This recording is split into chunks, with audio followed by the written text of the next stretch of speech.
So the turns and the medley turns, they're all very, very important. One of the key things I think in all three turns, the fly to back, back to breast and breast to free, is the time taken from when the hands are placed on the wall to when the feet are placed on the wall. It's very, very important that the feet are placed on the wall at great speed. So from fly to back, it's a matter of touching the wall.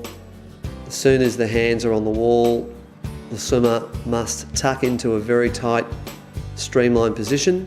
I like to see them collapsing into a very small ball with the body, getting the feet onto the wall at great speed, pushing off the wall in a streamlined position with the arms locked in and the head resting on the arms.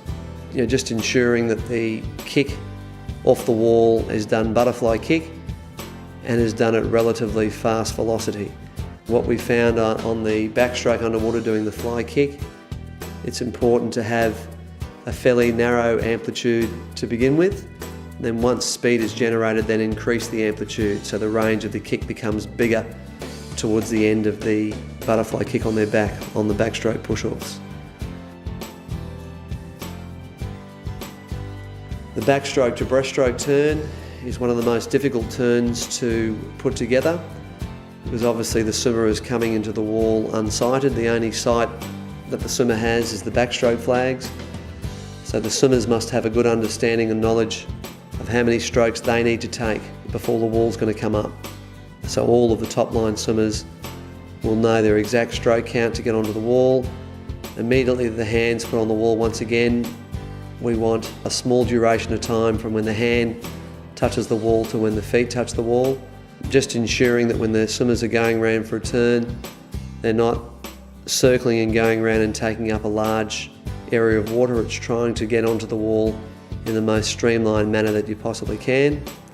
A lot of sculling takes place underneath the water on the backstroke to breaststroke turn to ensure that the feet are on the wall at a very fast speed.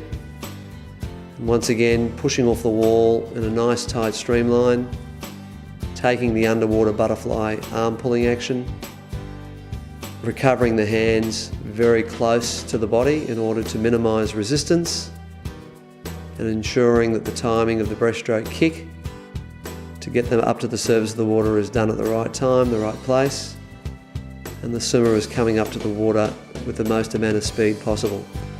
I think one of the things you've got to watch in all of your turns is to ensure that when your swimmers are coming into the wall at speed, that they are coming in at speed and they're not decelerating coming into the wall. I think a lot of swimmers on their turns ease up the last stroke or two because they're unsure as to where the wall is, and by that loss of speed going into the wall, it's very hard to generate top speed coming off the wall. So just making sure that with the switching work you're doing in training, that you're putting your turns under pressure and not using your turns as an opportunity to have a rest. Breaststroke to freestyle turn, it's important the hands touch together. One hand is dropped down by the side, the other hand recovers over the top of the water.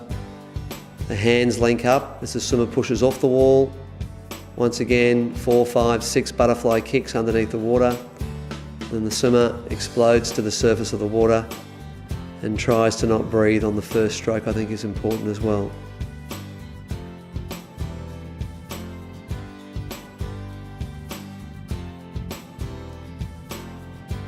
I think it's important in freestyle turns for the swimmers to sight themselves off the bottom cross, the bottom tee, and off the wall tee so they can make their commitment to the turn from there. I like to see swimmers in all strokes viewing their turns as a change of direction turn. So it's important to try and maintain velocity into the wall to achieve maximum velocity off the wall. Specifically with the freestyle turn, what we're insisting our swimmers do in freestyle turns is to try and get their feet onto the wall as quickly as possible. To initiate the feet getting on the wall quickly, I like to see freestyle swimmers when they're executing their turn, thrusting down after having taken the final stroke on their hands, also putting in a butterfly kick, and the head must move down to the chest at a very fast speed to initiate the feet getting on the wall fast. When doing the breaststroke turn, the swimmer's hands must touch the wall simultaneously.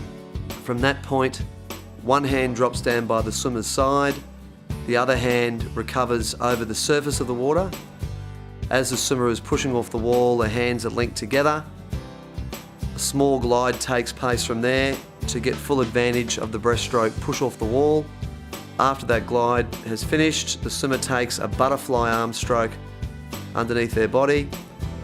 At the end of the butterfly stroke, the hands recover as close as possible to the body, and the last thing the swimmer must do is a breaststroke kick to generate force through to the surface of the water. With the backstroke turn, it's very important that the swimmers know exactly how many strokes they take from the flags to the wall. Whatever that number is, they take one off that, and that's the point at which the swimmer commits onto their breast. They roll into a freestyle turn. Once again, just like in the freestyle turn, we like to see the swimmers getting their feet onto the wall as quickly as possible. It's very important when the swimmers hit the wall in both the backstroke and the freestyle turn that the swimmers have good knee bend. So when they push off the wall, they're able to generate a lot of force. If the swimmers hit the wall with straight legs with hardly any knee bend, they won't get great drive off the wall. So it's very, very important that you're looking from that from a coaching perspective. Once the swimmer is pushed off the wall, they're pushing off in the streamline position with their hands linked together. I like to see the backstroke turn. I like to see the swimmers take a minimum of 5 kicks off the wall, up to 8 kicks off the wall, butterfly kicks. Just before the swimmer is about to break the surface, they transition into backstroke kick. And it's very important when they transition through to the surface that they're working straight into the backstroke stroke. They're pulling through, that is, with one arm. Common fault amongst young swimmers on their backstroke turns is when they push off the wall, they actually push off the wall and commence their stroking with both arms together.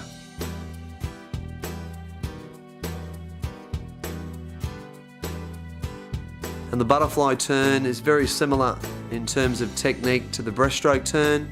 It's very important in the butterfly turn when the hands hit the wall simultaneously that one hand drops down by the side, the other hand recovers over the surface of the water. I like to see the head and the hand that's recovering over the surface of the water moving simultaneously at the same time. As the swimmer pushes off the wall, they take between 6 and 8 butterfly kicks in a horizontal streamline position. And it's very important that the kick's amplitude starts out very small, and as they're working through their underwater kicking phase, the kick's amplitude actually gets bigger. And what we're looking for from a coach's perspective as well is the swimmer exploding through to the surface of the water, not just floating to the surface.